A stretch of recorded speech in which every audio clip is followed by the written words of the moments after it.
Alors ici, on va s'occuper de l'ombre sous le cheval parce qu'une ombre, ça amène énormément de réalisme. Alors on a plein de problèmes avec ce cheval. Il y a d'abord le détourage n'est pas parfait. Il reste de l'herbe visible, mais ça on sait qu'il faut aller double-cliquer sur l'objet dynamique du cheval pour améliorer le masque. Mais il y a aussi de l'herbe qui passe devant les sabots, et ça il faudra jouer avec le tampon de duplication pixel pour les enlever. Enfin, il y a plein de choses, ça n'est pas si évident que ça.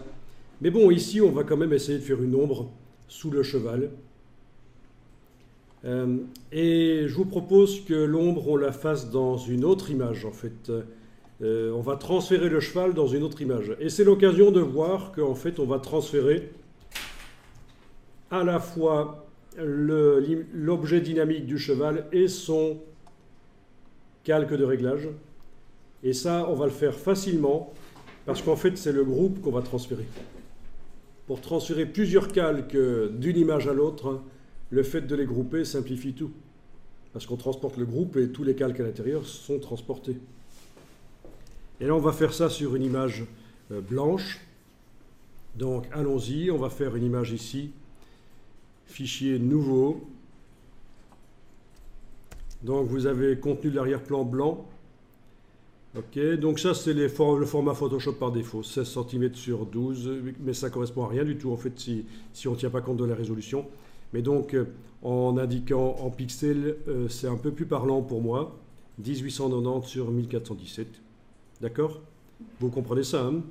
Les centimètres de l'image, si on ne tient pas compte de la densité de pixels par centimètre dans ce cas-ci ou par pouce, ça n'a aucun sens. Mais de toute façon, on a dit qu'il vaut mieux s'occuper de la mesure pixel qui est vraiment l'unité de mesure de Photoshop. Bon, peu importe, je fais un format Photoshop par défaut avec un contenu blanc à l'arrière. Le voilà. Et puis je vais détacher les onglets. Donc, menu, fenêtre, réorganiser, deux vignettes verticales par exemple. Vous arrivez à faire ça ?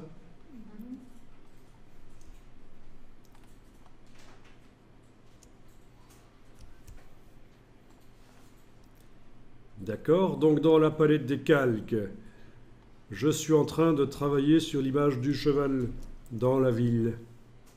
Et je vais déplacer le groupe ici vers l'image blanche.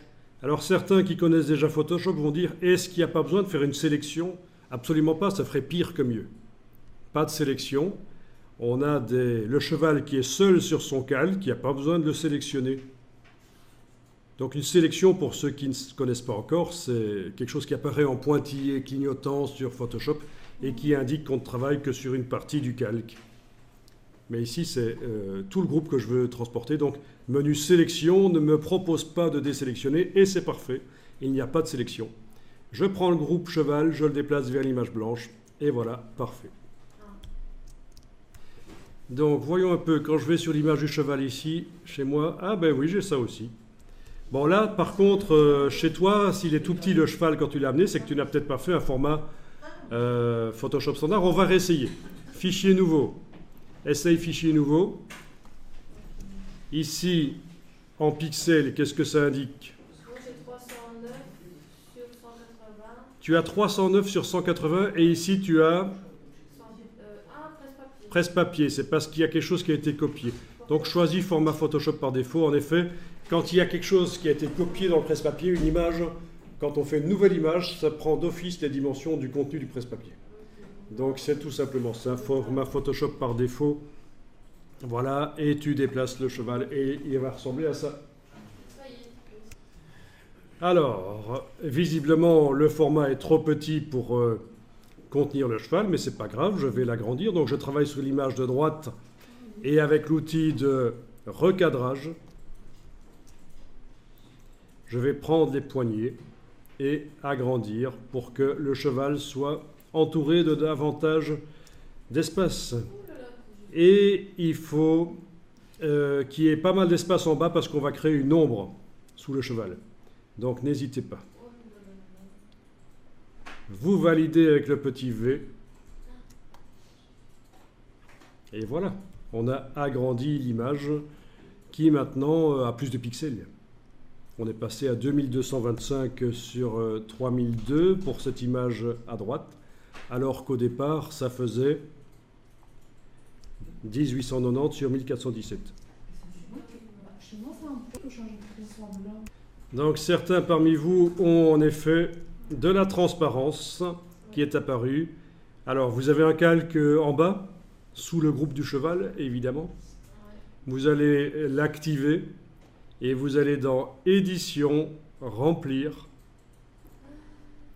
Alors c'est quelque chose qu'on utilise souvent, donc n'hésitez pas à utiliser le raccourci clavier, qui n'est pas celui qui apparaît là.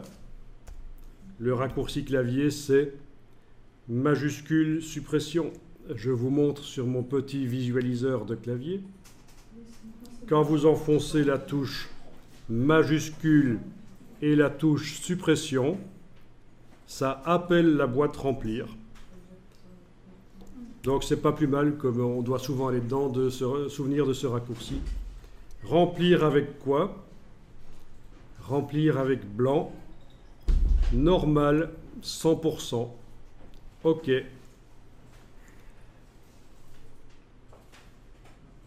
Ah, c'est là-dessus que je vais travailler, misère. Oui, sur le calque d'arrière-plan, voilà. Bon, je ne sais pas pourquoi j'étais allé réactiver l'autre image. Donc, édition, remplir, ou le raccourci clavier. Oui, c'est parce que je suis allé vous montrer mon petit visualiseur de clavier, et en revenant dans Photoshop, ce n'était pas la bonne image qui était activée. Mais en tout cas, voilà, édition, remplir avec blanc, normal, 100%. Vous remplissez le calque d'en dessous, et vous avez plus de pixels transparents.